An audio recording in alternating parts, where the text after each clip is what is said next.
మన నోటి మాటకి రామబాణం అంత గొప్ప శక్తి ఉంది. బాణం లాంటి మాటలు నిర్జీవంగా ఉన్న మనసుని సజీవంగా చేయగలవు. సజీవంగా ఉన్న మనిషిని కూడా నిర్జీవంగా మార్చగలవు. ఈ త్రివేణిక టాక్స్ అనే ఛానల్ చేస్తుంది అలాంటి మాటల యుద్ధమే.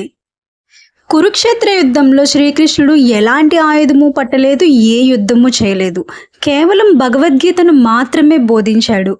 మాటల ద్వారా ఎన్నో సాధించగలమని ఈ ప్రపంచానికి తెలియజేశాడు. నీ తప్పు లేకున్నా నిన్ను ఎవరైనా బాధ పెట్టినా నీకు ప్రతీకారం తీర్చుకోవడం చేత కాకపోతే కాలం తప్పకుండా వాళ్ళని శిక్షిస్తుంది అని చెప్పాడు శ్రీకృష్ణుడు. ఏం చెప్పాడు?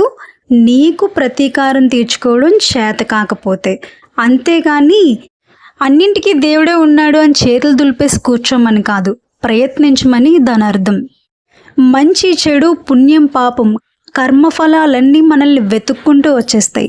అన్ని కర్మఫలాలకి ఒకే ఒక ప్రధాన సూత్రధారి మన మాట. ప్రశ్నించు.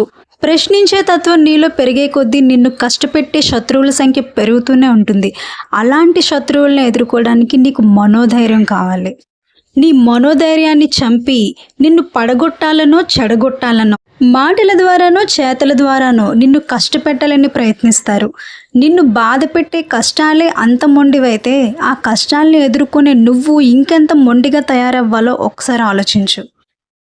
ఆ దేవుడు నీ నుండి కోరుకునేవి రెండే రెండు.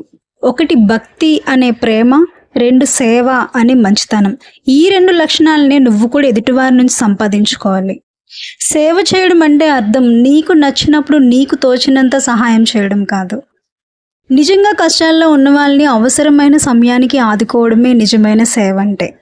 ఈ త్రివేణిక టాక్స్ ఛానల్ ద్వారా నేను మీకు చేస్తున్న మాటల సహాయం మీకు నచ్చితే, ఉపయోగకరంగా అనిపిస్తే నా ప్రతి వీడియోని లైక్ చేయండి. ఛానల్ని తప్పకుండా సబ్స్క్రైబ్ చేసుకోండి.